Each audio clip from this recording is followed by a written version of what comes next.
Your number one hitter in both roto and head-to-head points to this point in the season is Fernando Tatis. Welcome to Fantasy Baseball today on Monday, August 10th. Frank Stanfield alongside Scott White and Chris Towers.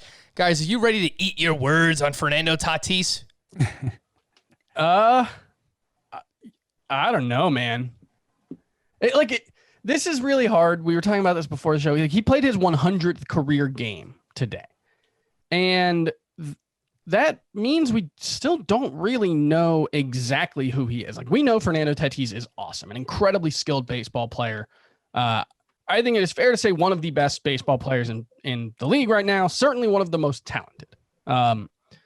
He still has a 406 BABIP this season and a 32% strikeout rate. And he's succeeding in ways that almost no one has. I mean, really nobody has ever succeeded in this way. And that doesn't mean he can't do that.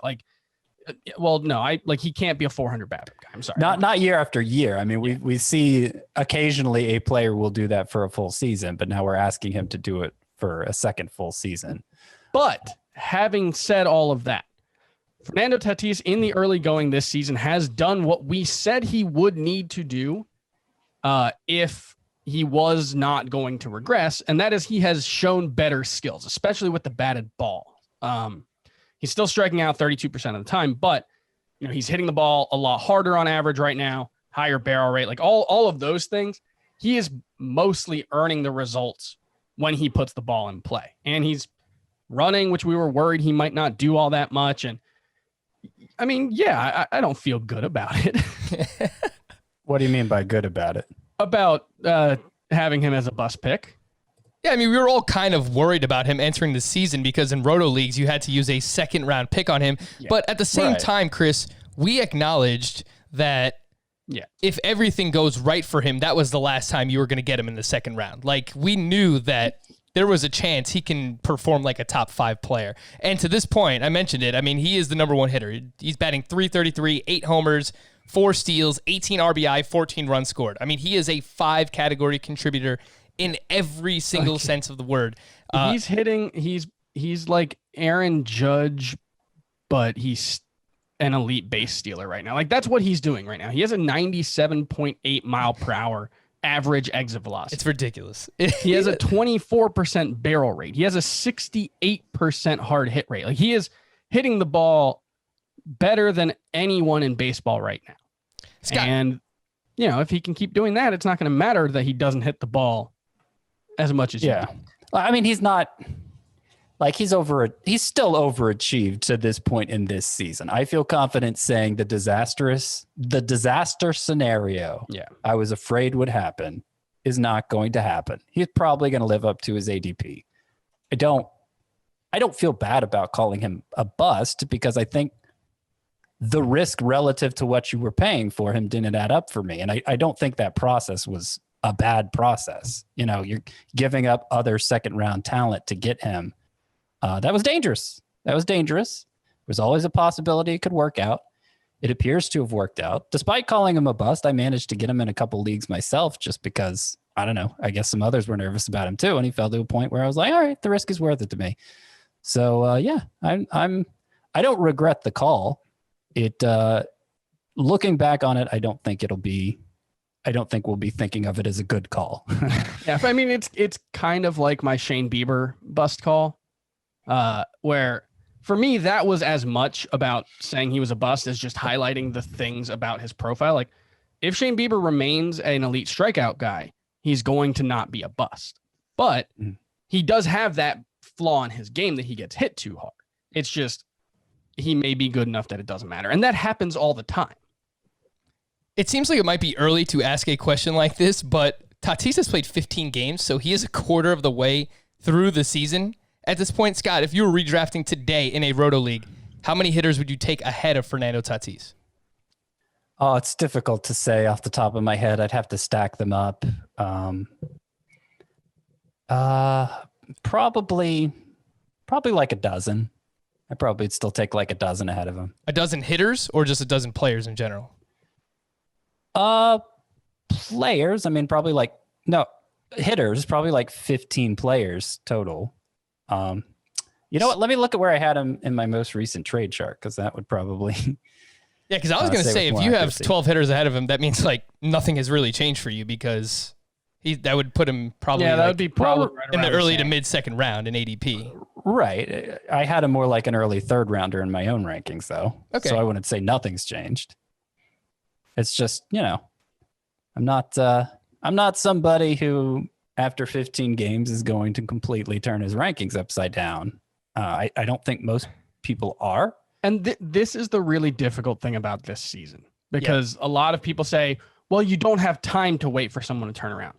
And that is true, but that amount of time doesn't change their likelihood of turning it around. If you believe that Fernando Tatis is really an 840 OPS hitter, the fact that he's gotten off to this start shouldn't really have changed that any more than it would have in the first 15 games of a previous season. Like, I think there are probably some situations where like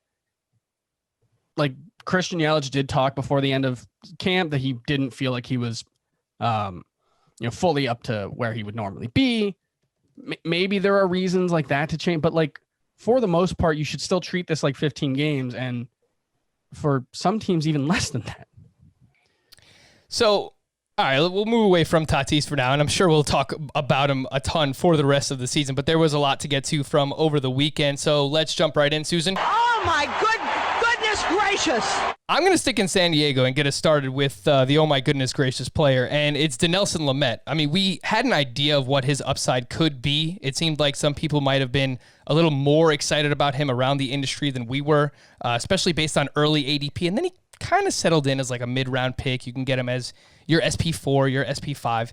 But Lamet today against the Diamondbacks, 6 2/3, 1 hit, 1 earned run, 0 walks, 11 strikeouts, 21 swinging strikes on 83 pitches. And looking at his profile, whenever anyone throws the slider as much as, Lamet does, I think our minds automatically go to like Patrick Corbin. And his profile is very similar, and it might even be better. He's not a better pitcher than Corbin yet because he throws so hard. But it's 4-seam, it's 2-seam, it's slider. That's exactly the same pitch mix as a Patrick Corbin. Scott, how good is Dinelson Lamet right now? This is the deepest he has gone into a game. He has not allowed more than 1 earned run in any of his starts, but it's nice to see him get some distance today against the Diamondbacks. Yeah, I think he's turning the corner. I think he is.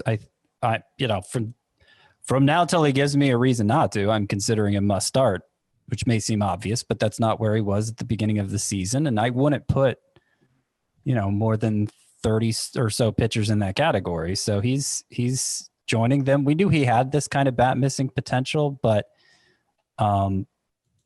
we weren't really sure if that 2-pitch mix would, because the ERA was actually kind of high last year, and he didn't have much of a track record with the time he missed for Tommy John surgery.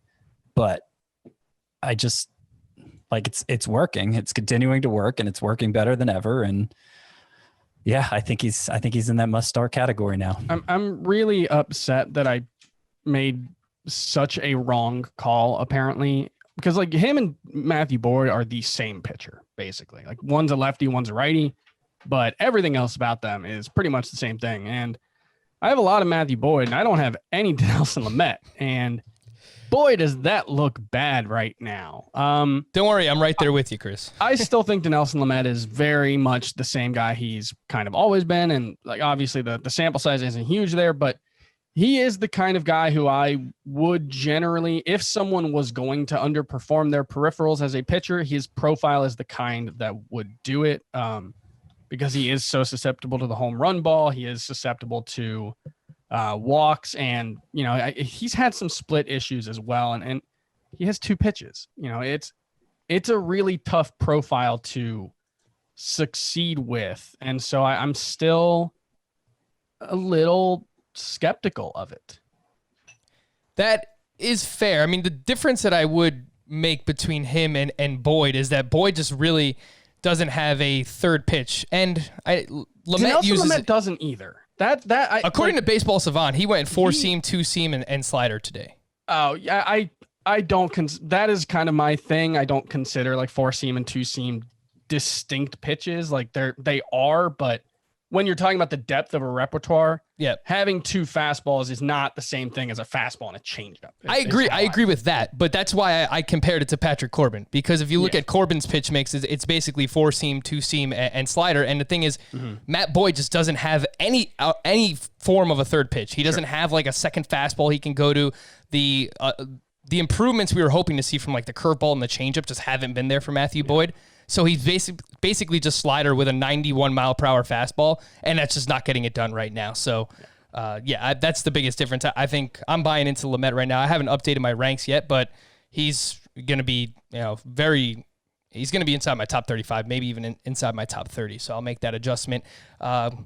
Scott, who is your oh my goodness gracious player of either Sunday or the weekend, whatever stands out to you most? Yeah, I'm going to go with Sunday. Also, I'm going to go with Nathan Eovaldi, who had a terrific start against the Blue Jays. He went 6 innings, did allow 3 runs because he gave up 2 home runs, but 10 strikeouts to no walks. And he had 19 whiffs in getting those 10 strikeouts. But beyond that, beyond just the way he actually performed, was the pitch selection for him. He's a guy who's always thrown hard, but like basically every pitch he has is some variant of a fastball. You got the splitter, you got the cutter. They're all basically different kinds of fastballs. He didn't have a true off-speed pitch, and that's always prevented him from meeting his potential. There was talk going way back to spring training about this curveball he actually introduced late last season, and he finished the season pretty strong with it. Yeah, a true off-speed pitch. Hadn't seen much of it until this start. He threw the curveball 25% of the time. It got 8 of those 19 whiffs and seemed to elevate the rest of his arsenal as a good off-speed pitch would. So, right now it's a one-off, but if that continues, Eovaldi might become a big deal finally. So he's not somebody I'm not sure what his ownership, how old he is, but he's not somebody I'd let go unrostered. He is 74% rostered on CBSSports.com right now, and in 3 of his 4 starts, he's allowed 2 earned runs or less. The strikeouts haven't been anything like they were, heading obviously in today's performance with the 10 strikeouts. I actually dropped Nathan Eovaldi for Christian Javier, so don't really feel too great about that right now, but we'll see where it goes from here. I'm still not sure what to make of Javier. He's a weird pitcher. He is an extreme fly ball pitcher going back to the minors, so it's not surprising to see the A's hit 3 home runs off him today. And, he didn't get many swinging strikes. He hasn't, even when the strikeouts have been there for him. It's just such a weird profile that had so much success in the minors. And it was, he shut down the first 2 major league lineups he faced, and then this happened. And it's like, well, is this his true talent level? His next matchup, Christian Javier's, is against Seattle. So I'm going to extend the leash for that. If that goes poorly, though, he's probably headed toward Dropsville. Would you start him against Seattle or Nathan Eovaldi at the Yankees this week, Scott? I'd start Javier. Yeah, I would agree with that, too. Although I agree that Eovaldi should be owned. Chris. Hey. Who is your, oh my goodness gracious, player of either Sunday or the weekend? I'm going to go with, how about Justice Sheffield? Someone who there was a little bit of hype around this offseason, especially late in summer camp. And he got off to a pretty rough start, his first couple of starts, but he did strike out 7 over his 6 innings today against the Rockies. And he threw his slider like 45% of the time. 41 of his 91 pitches were sliders. That was, that's been his best pitch so far. He got 9 whiffs with it. And, that's the kind of thing where if you're looking at someone like Justice Sheffield, who just hasn't been getting results yet, that kind of approach change is something that you should keep an eye on, because it could be a key to unlocking something and making him a fantasy relevant pitcher. Justice Sheffield is rostered in 29% of CBS leagues, so he's kind of in that mix with some other starting pitchers that I was going to get to a little bit later on. But Chris, would you rather own him or Pablo Lopez right now? Like, those are 2 pitchers that I know that you like, and Lopez is also owned in less than 30% of CBS leagues. That's probably one where it would depend on what the next matchup is for each of them. And, because neither one is going to be a guy, at least, they would have to do a lot to prove that they can be someone you're willing to start against a tough matchup. And so, if you're trying to figure out which one of those you want to add, it's probably going to come down to who they face next. So Sheffield is at the Astros, it looks like, and Pablo Lopez is against the Braves. So I know everybody thinks the Astros can't hit right now because their offense is not doing well, but trash cans, they don't know what pitch is coming, but they still have the third lowest strikeout rate in the league. So it's not a good matchup and you should not be seeking them out. You should still treat them like the Astros.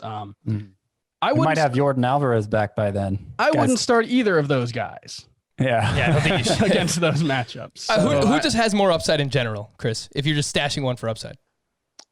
I think Lopez has more upside. Ooh. Yeah. I was thinking the other one. Could be. Yeah, I mean, it could just be, look, I really like Pablo Lopez. He is a stallion. Homer. He throws harder. And I think there's more margin for error when you throw harder. And so that.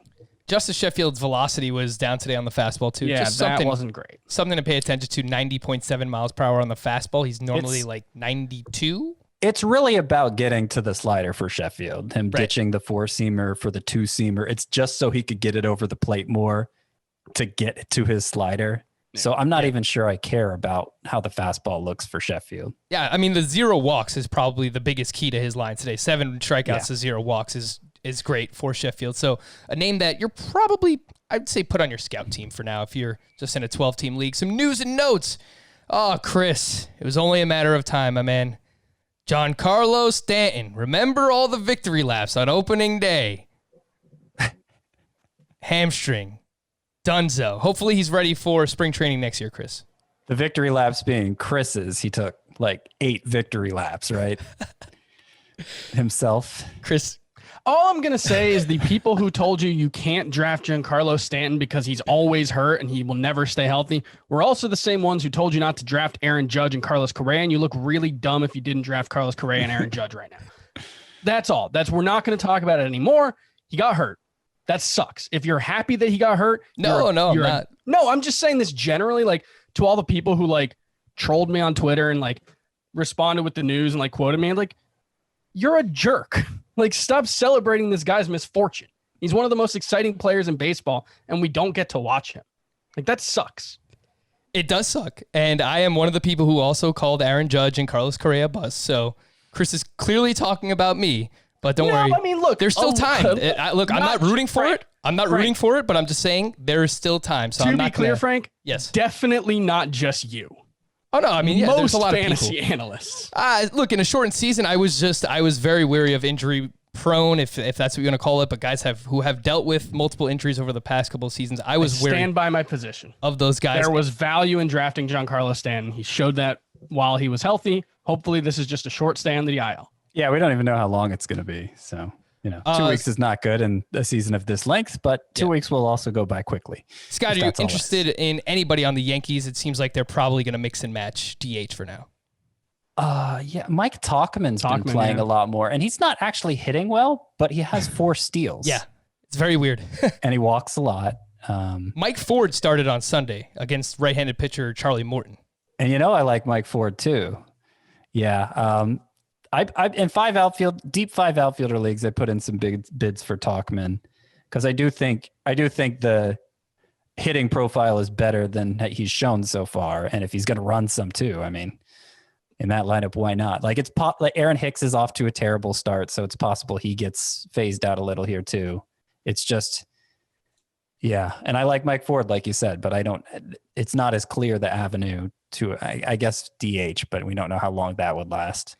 Yeah, I think Tauchman's probably the one to go after here. There's a weird thing with Tauchman where he hit lefties a lot better than righties last season, even though he's left-handed. And I don't know if that's something that they're going to maybe try to play him against lefties, but it's always worth remembering that we're dealing with very small sample sizes for part-time players and even smaller when you talk about splits with them. So I am not convinced that he's the left-handed hitter who can hit lefties really well. So yeah, I don't know. I the Yankees have some kind of weird magic where they turn these marginal organizational prospects into really good hitters every single year. So he is playing every day. You should probably add him. Yeah. Charlie Morton, I mentioned the name. He left Sunday's start with right shoulder tightness. Not great there. After the game, he told reporters on Sunday evening that he is, quote, not worried about missing much time. I would be very surprised if he made a start this week. Yeah, probably. It's probably safe to say. And his velocity's been down all this time. You don't know if that has to do with the health of the shoulder or what. His previous 2 starts before today's were pretty good in spite of that, but the velocity has not recovered. Yeah, and I believe the velocity was up today before he left that start. I was watching the game, so he was hitting like 93 more consistently than I've seen before, but... that's still down from last year when he averaged 95, right? One of the weirder stories, Zach Plesac was sent home by Cleveland after he went out with friends in Chicago Saturday night, per Ken Rosenthal and Zach Meisel of The Athletic in the article that they wrote. The pitcher will be quarantined for 72 hours and tested daily, and the team could take additional preventative measures, sources said, again, regarding Zach Plesac. Chris, I feel like this is kind of up in the air right now as to whether or not he's going to start this week. I don't know that we will know by the time, your weekly lineups actually lock. Yeah, it's a weird situation. They forced him to rent a car and drive home from Chicago as well. So, I will point out that they did this with Franmil Reyes during summer camp. They seem to be especially proactive about this, which is good. I mean, obviously don't want another outbreak in a team. And Franmil Reyes returned in very short order. Obviously if Plesac during the 72-hour quarantine test positive, then obviously he's not making a start this week. Yeah, I would probably expect him to start this week. Would you still start him, Chris? Well, I guess they're off Monday and Thursday this week, right? I believe they do have just 5 games. Yeah, so that would be... He would have to pitch during the weekend series, and those 2 off days would give them the flexibility if they wanted to skip his turn in the rotation and keep everyone else on schedule. So it's possible, but he is technically their 5th starter. He's been awesome, and he was awesome this weekend. That's probably why he was out partying, because he's celebrating a good start. Yeah. 6 shutout He had innings. some friends in town, apparently. Okay. He had some old friends that he knows in Chicago who he wanted to hang out with. Stupid thing to do. Very stupid. He was very good. 6 shutout innings, 7 strikeouts, 16 swinging strikes. His next start was supposed to come against the Tigers, so that stinks because that's a great matchup. 6 of those, but it still may happen. Still might happen. Still may happen. It's tough. It's the kind of thing we can't really answer. Yeah. I think if you don't have an answer by the time you have to lock your lineup, I think I'd probably stick away from it. But given the fact that 2 teams are already not playing Monday, Tuesday, and Wednesday as they were scheduled to, you may not have that flexibility. Yeah, I will say, so they don't play till Tuesday, so you'll have to make a decision by then in weekly leagues. So just pay attention. If we don't have news, I probably would not start him myself. You mentioned the names that the teams that are not going to be playing, Chris. And remember on Friday, Scott, we said, well, hopefully we come back on Monday and there's no more, positive COVID tests. Well, look what happened again. With the Cardinals, the positives are up. They're up to 17 total now, 10 players, 7 staff members, and their series with the Pirates, which was supposed to take place, I believe, Monday through Wednesday this week, has been postponed.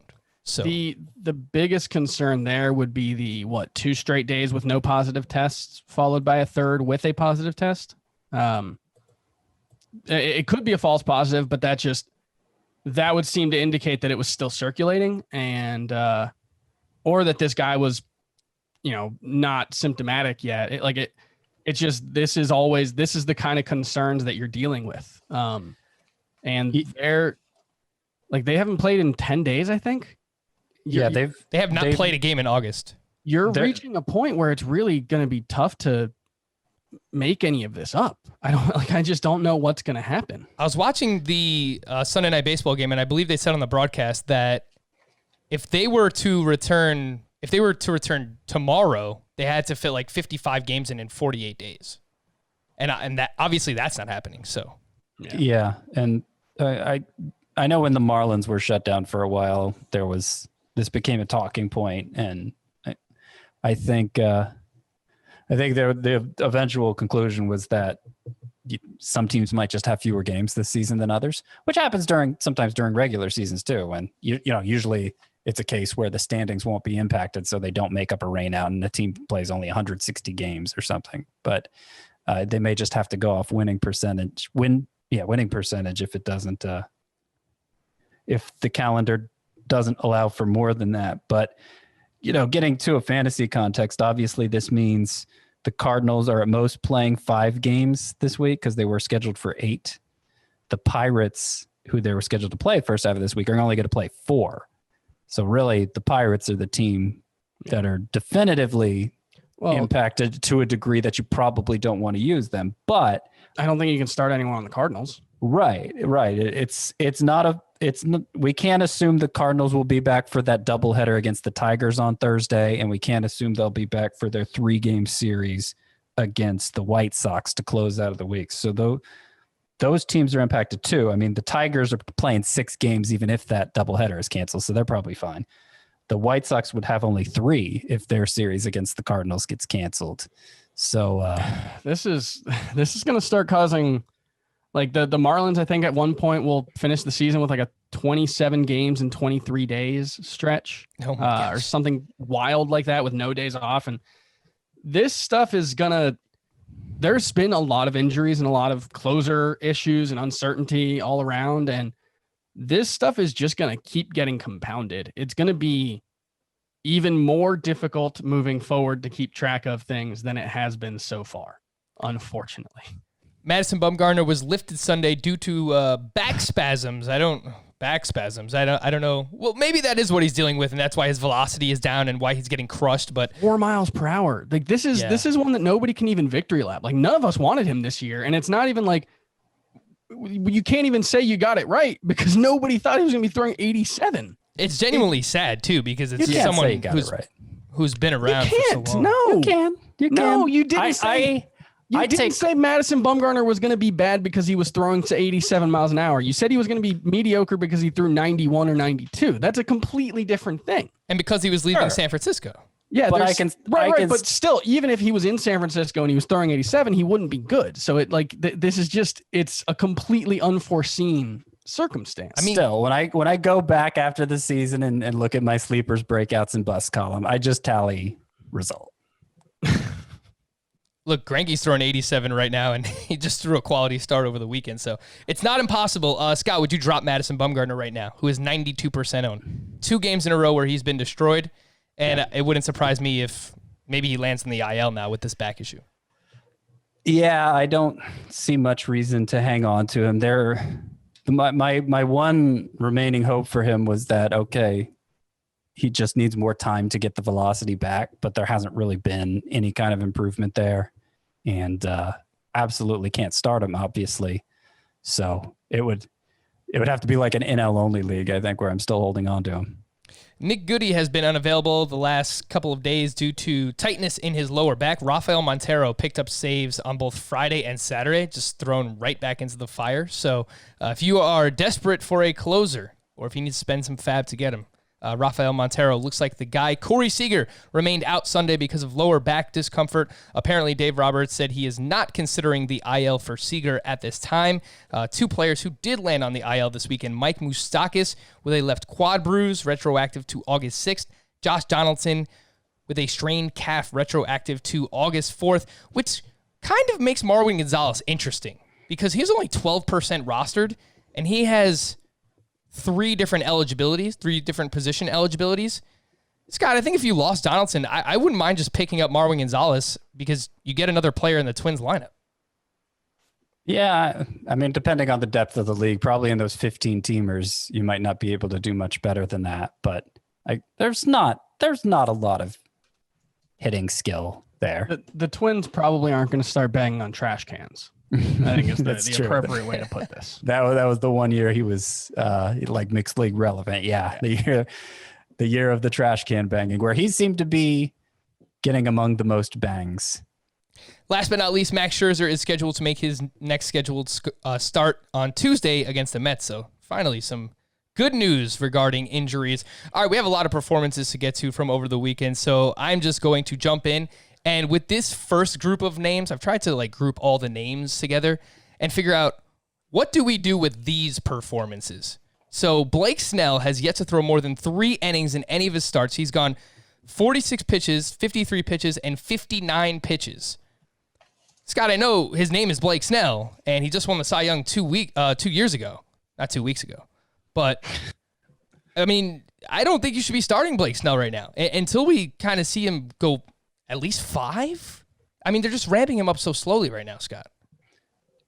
Yeah, I would agree. I mean, the performance in the 3 innings over the weekend was the best we've seen from him. And so that's encouraging. He was originally in line for 2 starts. And so I probably would have started him in that scenario, 2-start week, even if they're only 3-4 innings apiece. But, whenever he's scheduled for 1 start like he is now, you got to just keep waiting. I think eventually he's going to become somebody you want in your lineup every week, but it's happening slowly. Can't use him right now. The 59 pitches being the max is the even more, because like he could have thrown 4 innings on 59 pitches and it would still be just as concerning to me, because like 59 pitches, that's probably 30 pitches away from where he really needs to be maxing out to be worth starting in fantasy. Yeah, he's got to give us at least 75 to go to have any shot of going 5 innings. Yeah, I mean, no, like he's an inefficient pitcher. He always has been. Even the Cy Young season, he was still not throwing very many pitches and didn't average 6 innings per start. He's someone that to get to 5 or 6 innings, it's going to be really hard for him to do that if he's maxing out even halfway through the season at 85. And one other thing, because I did say I was confident he'll eventually become somebody you can rely on. I don't think the pitches have been ticking upward with any real consistency either. So that is, let me check here. 46, 53, 59. Okay. That's at least a trend. It's not a big jump from start to start. He's jumped 13 pitches in 3 starts. At least Walker Buehler today was up to 87. Yeah, I mean, at that pace, if he continues that pace, Blake Snell will be at 89 pitches in 5 starts. Still, I don't know what else you can do other than just hold Blake Snell. No, you got to sit him. Yeah. How about his teammate, Tyler Glasnow, against the Yankees over the weekend? 2 2/3, 5 hits, 4 earned, 3 walks, 5 strikeouts. He now has 8 walks in 11 1/3 innings pitched. Last year, he was 2.08 walks per 9. In the 3 other seasons before last year, we know walks were a huge issue, where he averaged at least 4.2 walks per 9 in each of those seasons. Chris, this seems like an issue right now, and he's going into Boston this week, which is not really a daunting matchup because Boston is not really hitting either. Yeah, but he threw 88 pitches in 1 start, and then 72 and 71 in the other 2. So they're bringing him along pretty slowly and handling him with kid gloves as well. And it's a little different because he wasn't effective these last 2 starts. So I think it was the second one was 88 pitches. So he did throw a lot of pitches. Okay. So. All right. Fair enough. Yeah. I mean, look, he might've just gotten pulled because he got pulled in the middle of an inning this time. He wasn't effective. It is worth noting that, in those 4 games he came back for the injury from, he had 5 walks and 4 on 47 batters faced. So that was like close to double the walk rate that he had before. It was obviously a very small sample size, and we're still dealing with a small sample size. The problem with Tyler Glasnow in general, however, is even the successful stretches for Tyler Glasnow are very small sample sizes. Chris, would you start any of these pitchers that have good matchups this week? Single start streamers, Christian Javier against the Mariners. Would you start him over Glasnow? No.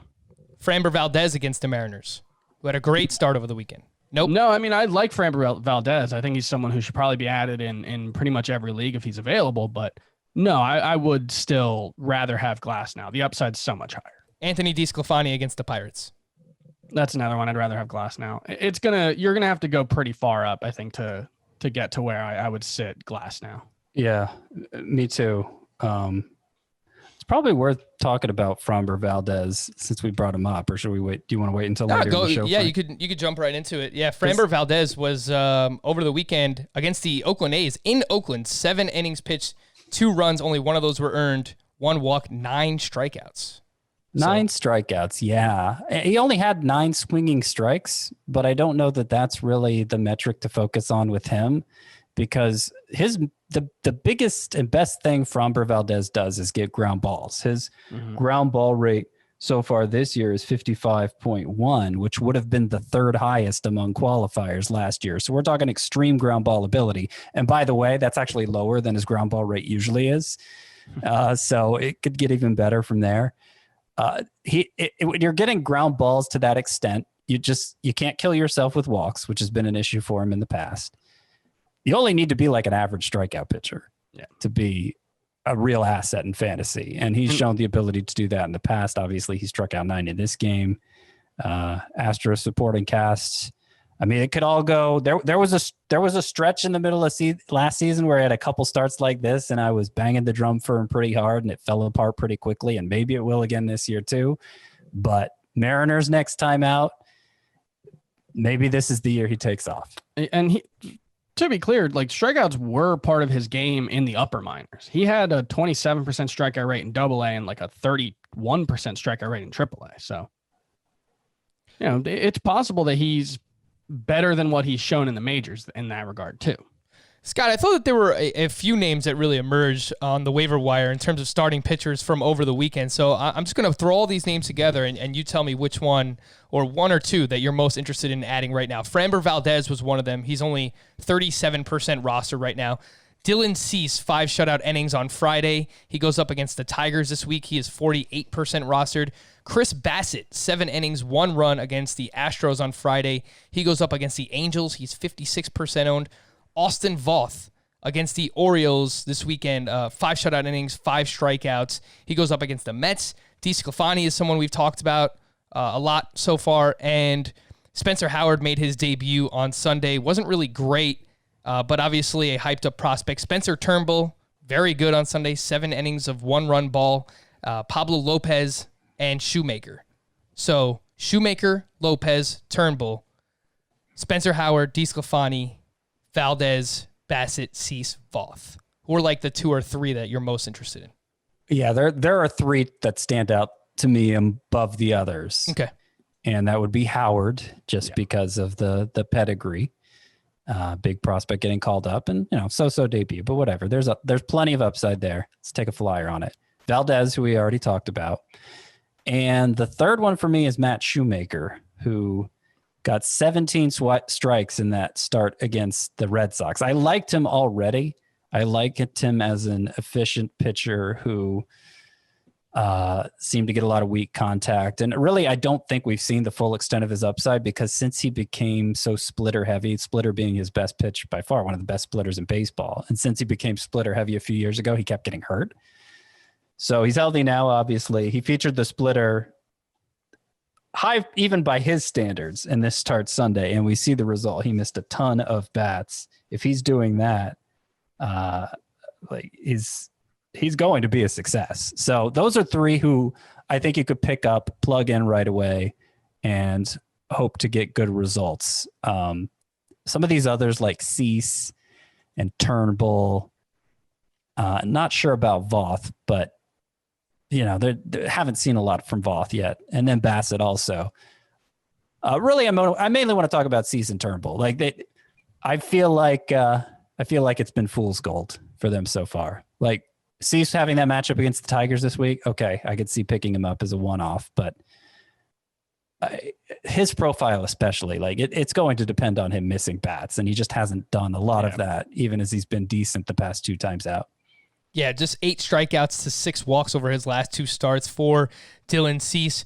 Turnbull, another one, not really missing bats, but he's been efficient thus far. Hasn't allowed more than 2 earned runs in each of his first 3 starts, but you heard it there from Scott. He likes Matt Shoemaker, Framber Valdez, and Spencer Howard was the other name as well. Made his debut against the Braves on Sunday. Top pitching prospect for the Philadelphia Phillies. A few other pitching performances that I just wanted to mention, what do we do with these from the weekend? James Paxton on Sunday. I'm not ready to say that he's back. I mean, this was an interesting start. That's how I'll call it. A 6 1/3. He was shut out through 6 innings. He was great through 6 innings, and then kind of fell apart in the 7th where he allowed back-to-back homers, but had 11 strikeouts in this game, 13 swinging strikes. Chris, his fastball velocity was up from his last start, but it was still just 92.3 miles per hour, which is down, almost 3 miles per hour from where it was last year. He was 95 last year. So would you use this opportunity to just sell James Paxton because he had one great start? Or do you think this is a sign of things for him to come? Like things are going to continue to get better as his velocity ramps back up? This is always the problem with these velocity questions. You know, it is how much, and it like is one start where it's higher a sign that he's getting it back? Well, we won't know until his next start. That's the that's the thing, is it could be the same next start, it could be down, it could be up 0.3 miles per hour. Like there's really it is like even in the start where his velocity was up a little bit, he maxed out 2 miles per hour or a mile per hour lower than his average last season. So he's still very far away from where he needs to be. And he's always been someone who struggles keeping the ball in the yard, doesn't have the best control. I'm not sure he has the kind of command to survive at 92 miles per hour, or at least to thrive at 92 miles per hour. And this start, I don't know what to do with it, frankly. I'm still very skeptical, I guess is the easiest way I can put it. I'm still very much a skeptic on James Paxton. It sounds like you're closer to, if you own him, if someone in your league is buying this, use it as an opportunity to try and flip him. If someone wants to, if someone in your league views James Paxton as still that guy who was worth a top 100 pick before the season, I would be trying to move him. Yes. And I'll admit I could be wrong, but I think James Paxton's iffy enough already, even before the velocity's down, that I'm not necessarily all that worried about getting hurt by it. Scott, some studly performance from not so studly players. Well, some of them kind of are. I'm trying to lump all these players together. Masahiro Tanaka, 5 shutout innings, 5 strikeouts, only 59 pitches, but 10 swinging strikes. So Tanaka has looked pretty good so far in his first 2 starts back. Aaron Savale, 7 innings of 1-run ball against the White Sox. Frankie Montas, 7 shutout with 5 strikeouts. Love the 0 walks here. His last 2 starts, he has 14 strikeouts over 14 innings pitched. And then Merrill Kelly just quietly continues to get it done. First 3 starts, 3 quality starts, 15 strikeouts, just 1 walk to start the season for Merrill Kelly. Which one of those performances were you most impressed by, Scott? Most impressed by, Tanaka, I may be to a point where I'm starting him again. So that's probably the most actionable advice I could give based on these 4 starts. Montas' splitter rate he threw it about as often as he did last year in this start. So, that's good, but that started in the previous start. Savale, he didn't get many swinging strikes against the White Sox team that gives everybody swinging strikes, but we've seen that from him before this year, him getting the swinging strikes. So I'm not freaking out about that. He seems to have a pitch mix that really generates weak contact. I still feel good about him after this start. Tanaka's probably the one that changed the most for me with the performance.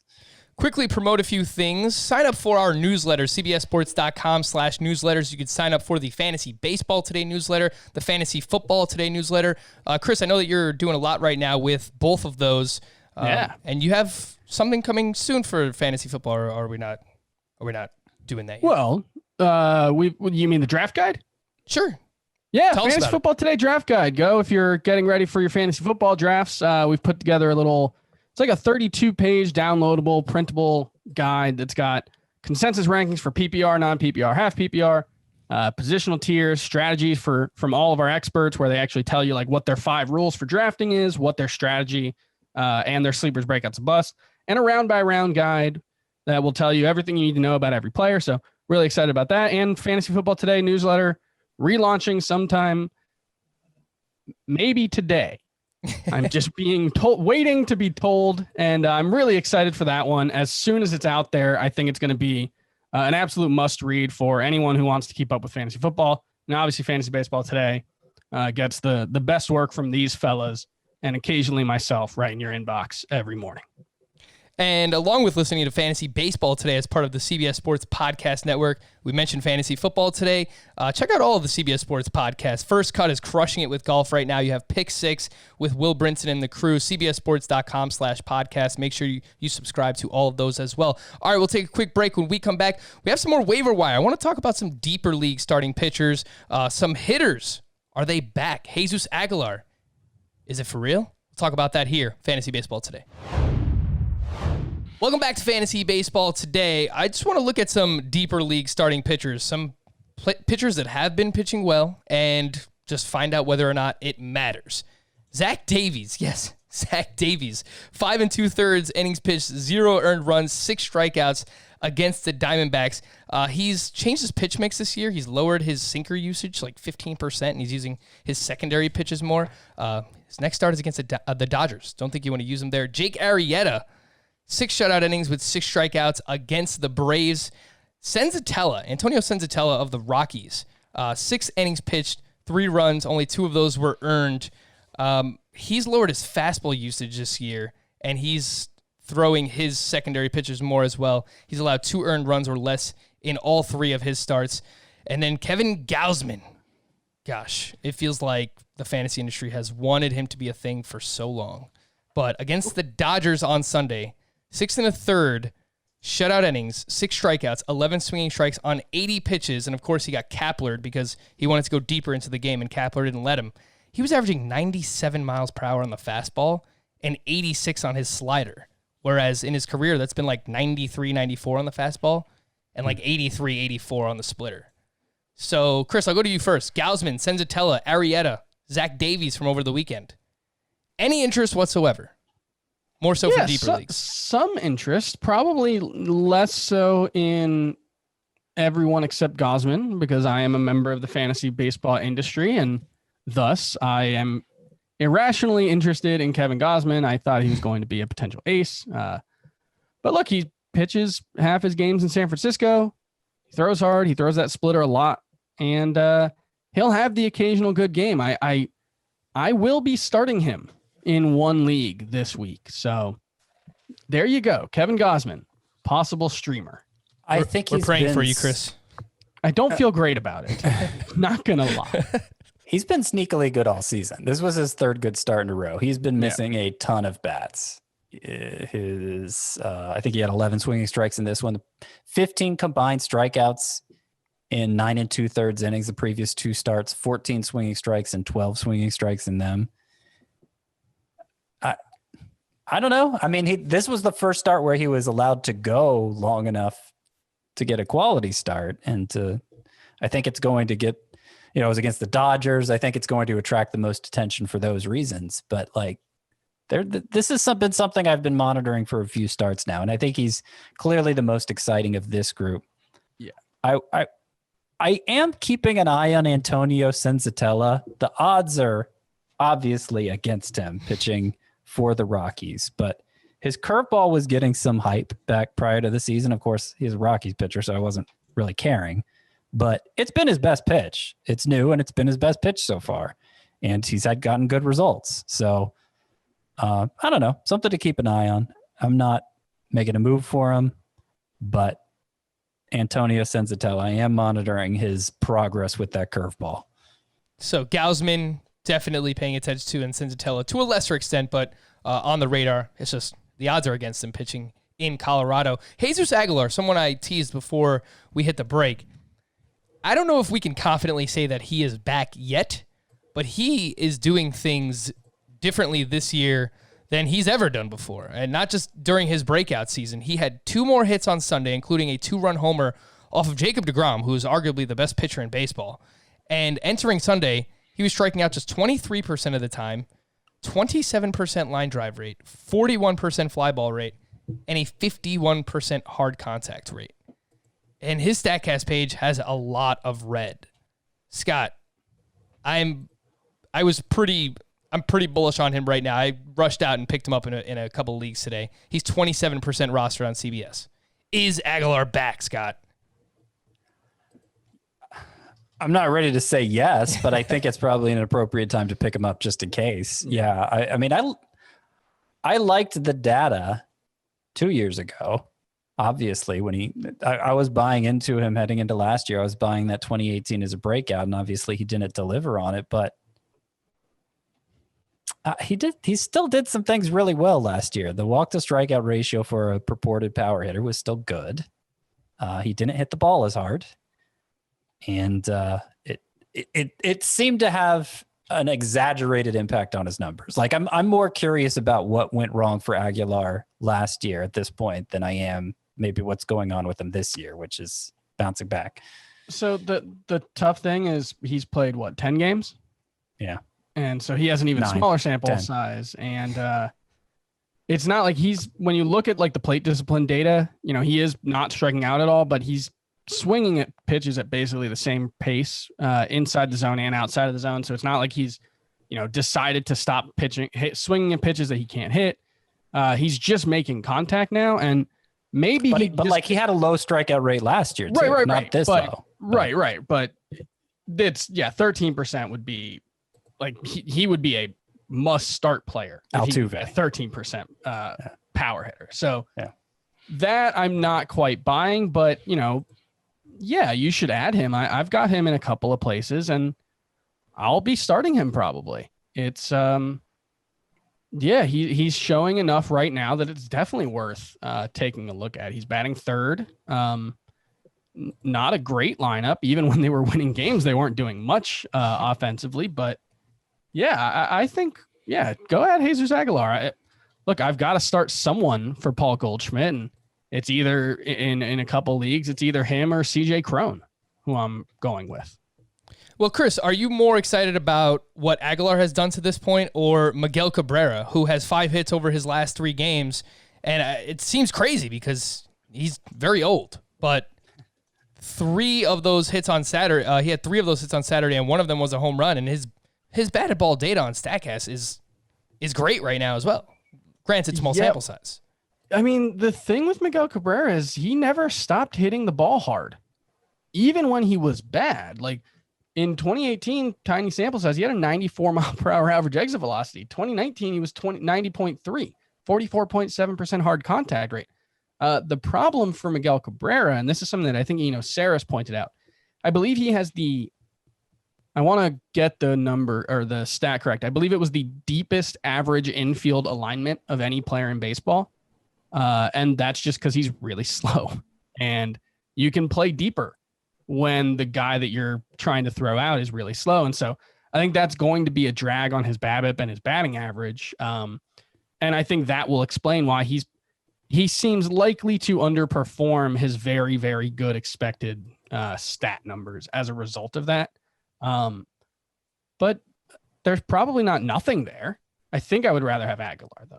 You'd rather have Aguilar. How about a few other first basemen that have kind of popped up recently? Mitch Moreland, it seems like this happens every year. There's always a stretch where he just hits a bunch of home runs. He had a double dong on Sunday. He now has 6 home runs. Scott, any interest in Mitch Moreland? No, I think he started, he's not playing even close to every day. Basically just a platoon player who's off to a hot start, like you said. And I know who Mitch Moreland is. I'm not interested. He always hits righties well. If you're in a deeper daily league and when he's going to face a right-handed pitcher, you could probably use him, but that's a lot of work. That sounds exhausting. Scott, how about this name? Probably in shallower leagues, someone you could look at. And a name that we brought up last week, but continued hitting well over the weekend, is Renato Nunez, who's batting .273 with 5 homers. I actually considered dropping Rhys Hoskins in one league for Renato Nunez, and I just can't tell if that's too reactionary or not. Oh man, I don't think I'd do that. I don't have any shares of Rhys Hoskins, so I don't know. I can't share in that experience of how frustrating it must be. But I mean, Renato Nunez, he was good last year. There was some skepticism about it coming into this year. I think that skepticism has been eliminated, and he's a solid power hitter. He's not a stud, and I would personally have trouble starting him in any league that didn't have the corner infield spot, the larger roto lineup. But he's going to provide you with some power. That's obviously useful. Rhys Hoskins. Sorry. What would you, Scott? Would you rank Renato Nunez ahead of Aguilar and Miguel Cabrera right now? No, I'd rank them between them. I'd go Aguilar, Nunez, and then Cabrera. Okay, Chris, what were you gonna say? Rhys Hoskins is just apparently trying to win a war of attrition with pitchers right now. He is some kind of protest against his bat. He has just refused to swing. He has like a 34% swing rate. He has changed his swing profile. It's not good still, but it's like a 25% walk rate, 29% walk rate. Oh my God. He refuses. He is just, I'm just going to just walk me. The law of averages. It was only a matter of time for some of these players. Ronald Lacuna had 5 hits on Sunday, including 3 homers rather. 2 homers in one game, but he had 3 homers total in the doubleheader on Sunday. Christian Yelich has now homered in 3 of his last 4 games. Guys, I traded him and Matthew Boyd for Clayton Kershaw and Austin Meadows in our head-to-head points podcast league. Great to trade. Wouldn't have done it. But Matthew Boyd stinks. Yeah, but yeah, I mean, you got 2 players you're probably going to start every week, but you gave up Yelich. And which league was it? The 16-teamer or the 12-teamer? The 12-team head-to-head points league. Yeah, that's. I just lost Charlie Morton, so I guess it kind of helps. I made the trade before that, but I'll be generous and say C-. Oh gosh, well, Scott really doesn't like it. All right, Franmil Reyes, 6 hits over his last 3 games. He hit his second home run on Saturday, so I hope you didn't drop Franmil Reyes, especially in some of those 5 outfielder leagues. Some people we're just freaking out about names like Reyes and Chris Davis with a K. But Franmil Reyes looks like he's coming around. Someone else who looks like he's coming around, Byron Buxton, who was on a 6-game hitting streak and has now homered in 3 of his last 4 games. So I don't think that he's floating around. I think he's like 80% owned in CBS leagues. But someone tweeted me asking today if they should pick up Byron Buxton. And yeah, I think if he's available in any of those leagues, you probably should. Yeah, I mean, his strikeout rate is up in the early going. He hasn't stolen a base, but the steals should come. He is someone in a roto league, especially if he's out there. I don't think you want him in a 3 outfielder head-to-head points league, but if he's out there in a roto league, yeah, I think you should add him. Some bullpen notes from the weekend, guys. Taylor Williams picked up his 3rd save of the season on Sunday. I know that, Dan Altavilla picked up a save maybe 2 weeks ago. Carl Edwards picked up a save last week. So the closer carousel continues for the Seattle Mariners, Scott. And of course, in our other podcast league, I dropped Trevor Williams for Miguel Castro, who got a save. Carl Edwards seems like such an easy solution here. Like he was billed as the closer of the future with the Cubs, had the kind of numbers to support that. Ran into some arm troubles last year, no longer on the Cubs. Like, why was he not the answer all along? So I blew some fab dollars on him this week. And then Taylor Williams. What's Williams' first name? Taylor Williams. Yep. Yeah. He comes right back with this save.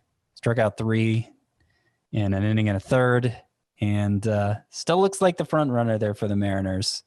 Though I wouldn't be surprised if someone else got a save next time. I do think we're starting to see things come together for the Royals here, because I'm forgetting his name. Trevor Rosenthal got a save on back-to-back days, Friday and Saturday. They did have Scott Barlow get the save on Sunday, but, that's partly because Trevor Rosenthal had already worked back-to-back days. I assume that's the main reason. Matheny's still playing this close to the vest. He's still including Ian Kennedy as a potential closer option, even though he's come nowhere close to working that situation. I think Trevor Rosenthal is the unspoken closer now for the Royals, and anywhere where you need saves, he's the guy. He's the guy you want there. I would say the same thing about Scott. Although he wasn't the biggest saves choice to emerge this weekend, because we have a defined closer for Texas now. In Raphael Montero. He is the closer. He got 2 saves over the weekend and looked good doing it. I saw I think in Tout Wars, my Tout Wars league, a 15-team Roto league, he went for $500. Somebody spent half their fab budget on it. Yeah, I think so. I can't remember who it was, but I think I saw them tweet that it was their largest fab bid in Tout Wars and they've ever made in Tout Wars. They got him. Got him. So I hope he sticks for their sake. And, you know, to the degree we can expect any newcomer closer to stick, I think Raphael Montero's chances are pretty good. So like that is worth a big fab bid. I don't know that I'd spend 50% of my fab budget on him, but it's worth a big bid for him. One interesting thing with him is he was recovering. He was coming back from an elbow issue, I think, that he had at the start of the season. He hasn't thrown his slider yet. I think according to Baseball Savant, he's thrown one. So he used that 14% of the time, had a 39% whiff rate. So something to watch there. He's been much more fastball heavy, but it's obviously only 2 outings, I think, 3. So, that's just something I noticed. Trevor Gott also looks like the closer for the Giants. He picked up his 4th save on Saturday night. Sean Doolittle allowed back-to-back home runs on Saturday. Daniel Hudson in the same inning allowed a 3-run homer, and he took the blown save and the loss in that game. I would still believe that Daniel Hudson is the guy because he has just pitched much better than Sean Doolittle all season. Joe Jimenez, 3 earned runs on Friday. He blew the save, bounced back on Sunday, picking up a save in a 1-run game. Edwin Diaz, Friday, he pitched in the top of the 9th with the team down 4-3. And then on Sunday, he pitched the top of the 8th. And then Seth Lugo came in for in the 9th for the save and has the Mets' last 3 saves. I'm starting to think that Seth Lugo is the guy here, Scott. Yeah, and I wouldn't have said it before today. Edwin Diaz's past few outings had gone well. I thought he was trending toward being put back in that role and that the Mets didn't really want Seth Lugo in it. But he set up for Seth Lugo today. A traditional 1-inning save for Seth Lugo. Edwin Diaz worked the 8th. So, I would be hesitant to dump Edwin Diaz in a save where a league where you're constantly pursuing saves. But right now, it does appear that Lugo has the leg up. That's pretty much everything from the bullpen. Nick Anderson picked up a save on Saturday, came in for 1 out against Aaron Judge with a runner on first base. Oliver Drake's on the IL. Drake is on the IL. He went like a week between appearances and appeared Saturday and then went on the IL after the game. So I'm not sure it won't be Nick Anderson getting the majority of the saves there for the time being. Though with the Rays, of course, you can never expect it to be just one guy. I would definitely take the field. Yeah. But I'm not sure if there's a specific pitcher I would name. Get ready for Chaz Rowe for the next 5 save opportunities for the Tampa Bay Rays. I would expect that if there are 3 saves for Tampa Bay in their next 3 games, they will go to 3 different pitchers. All right, guys, the last thing that I will add from the weekend is that Manny Machado had a double dong on Sunday and now has more home runs than Giancarlo Stanton. For Scott and Chris, I am Frank. Thank you all for listening and watching Fantasy Baseball today on our YouTube channel. We'll be back again tomorrow. Bye-bye.